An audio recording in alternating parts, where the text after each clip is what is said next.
Hi cubies, here's Alexandra and welcome to another Painting Essentials video. Today we will show you how to make a simple base for your miniatures. Exactly, I will show you this base style here. How to make a style base with sand and a grass tuft. So this is actually the easiest way to base your miniatures. Of course, there are several different other ways with roller pins, for example, with green stuff. You can place other interesting bits and pieces on your miniatures, bases, all that kind of stuff. But we will talk today about the most basic base. So, first you need a miniature to base. Well, here it is. I haven't painted these miniatures. I have bought them this way from eBay. I will repaint them a little bit to fit my army, but for the purpose of this video, they will fit. So, the next thing you need is white glue. I always keep my white glue in a little empty paint pot. It's easier for the purpose we are using it. So, you simply take an old brush and paint the base with the white glue. Some people prefer to use super glue. I personally don't, because well, it will destroy your brush if you accidentally touch some wet super glue, and that doesn't happen with water-based white glue. So just be careful here with your miniature that you don't overly touch the miniature itself. Just go over it like this, and we're almost done. So there we go.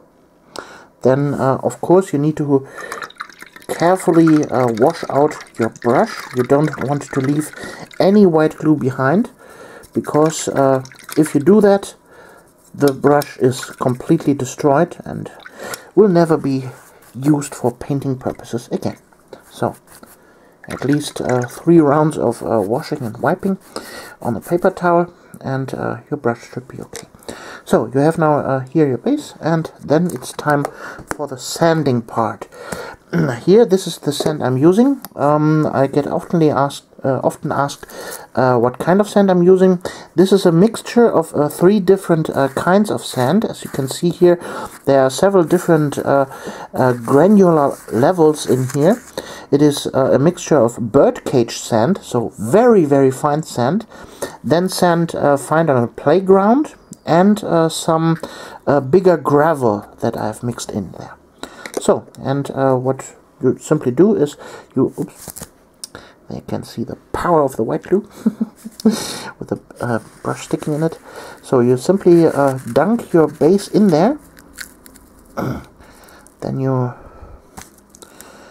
go around with a finger on the side of the base to remove any excess that might have spilled over there, and voila, you have the sand. So this needs to dry now for several hours to be completely dry, but fortunately for us, I have prepared one already. Here we have now for stage 2. You can see it's now all cured and in place. So the next step is painting the base. For this step, I usually use washes. So I will show you today how to paint a brown base. But you can use this method for any kind of color. You can use it for a green base, for a gray base, or whatever color you want. So you simply take a wash, a Citadel wash. This is a mixture of all 3 brown washes. I call it my dark brown wash. So, and then you simply take the same brush, you dunk it into the wash tank, and you start applying the wash to the base. Why am I using a wash instead of normal acrylic paint? Well, that's quite simple, because as you can see, it is very easy to paint the entire base. You just have to simply touch a little bit on the surface, and the capillary motions of the liquid will pull itself through the sand and dye it right instantly. So with normal paint it will take a considerable amount of longer time to paint the base, and as you can see, just one stroke over it and it is even running through the base itself. So it's very easy to dye a base, the sand of the base, with washes. The second reason is a wash is a very, very high intense glue. It will harden the base even more, to a point that it's almost impossible to remove the sand from the base if you don't use especially hard forces. So, and the third reason is normal acrylic paint will clog up the detail of the sand. So the wash itself will dry very, very thin, and so preserve all the details. After this step I almost always do late in the evening. I roll up 5 or 6 miniatures, make the bases, and then leave it to dry overnight. And this is what I've done here. So this is how it looks when it is dry. You see, it is rock solid. Don't mind the single grain that is flipping away there. So, and now we come to the painting part. The painting is actually quite easy. You highlight the base with 3 steps. First a dark color, then a midtone, and then a highlight. For this purpose I have chosen the following colors. Here, Tau-Light Ochre. Then as our midtone I have Vallejo Model Color Stone Grey. And as our highlight color I have from Warpaint's Mummy Robes. But you can switch those out for any other kinds of paints you might like. So let's start with the darkest tone here, this skin tone color. It gives the base a more rich tone. So, completely closing it. And then we have the paint on the brush, as you can see, and quite heavy. We are just giving it a wet brush. So, you don't wipe the brush itself on a paper towel for this step. No, you just gently go over it, and as you can see, it gives this base a nice orangey tone, and well, we'll give the other colors we apply a nice little contrast, so that overall the base will look more interesting than just with one color that you dry brushed. But you could totally use it like that and call it done. But we are not finished yet. So, next step, we take the stone grey, give it a good shake, and then we mix it in with the other color, like that, to give it a little bit of the yellowy hue. And there we go. I think that's good enough. So you dab the brush a little bit on the surface of the wet palette until the amount of paint is well enough, but not overly not too much on the brush. So that's the word. And then you again start to apply the paint gently, but you leave bigger blobs of the other color behind.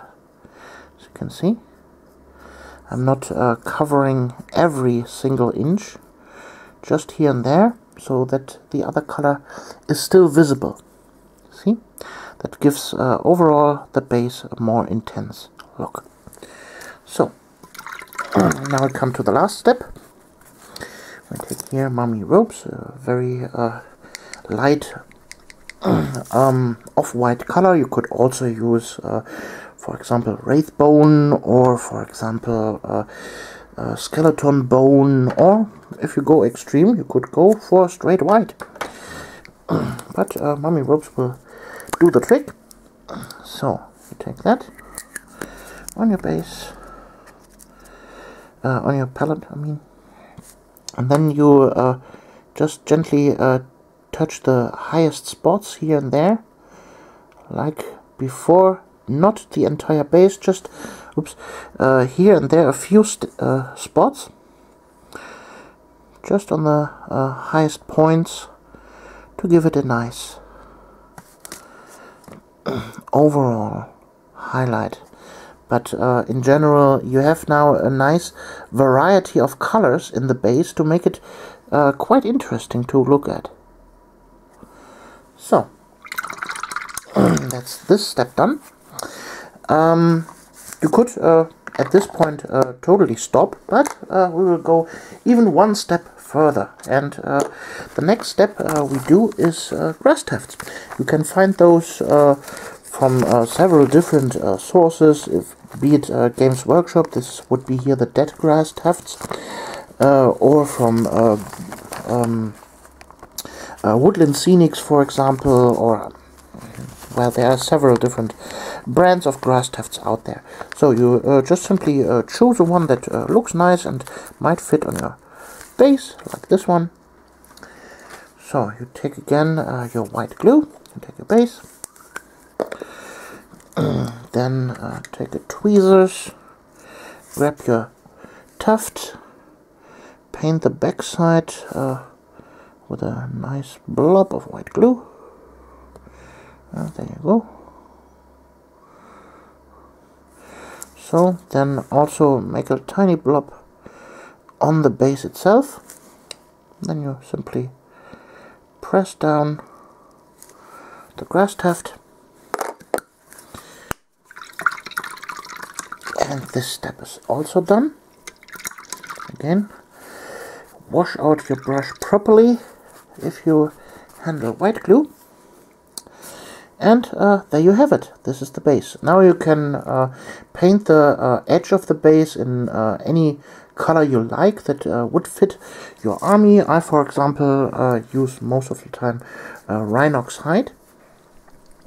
This is a nice warm dark brown color. Just straight out of the pot. Go around the base. Zip.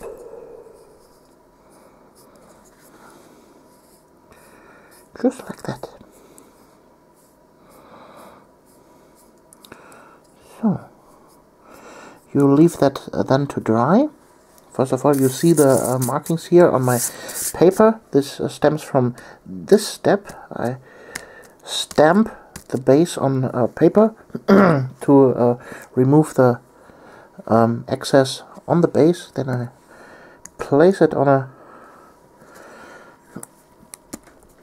on a paint pot to let it dry. Yeah, and there you have it. If you have streaks of lighter color coming through, then after it is dry, you go over it with a thinner second coat, and your base is done.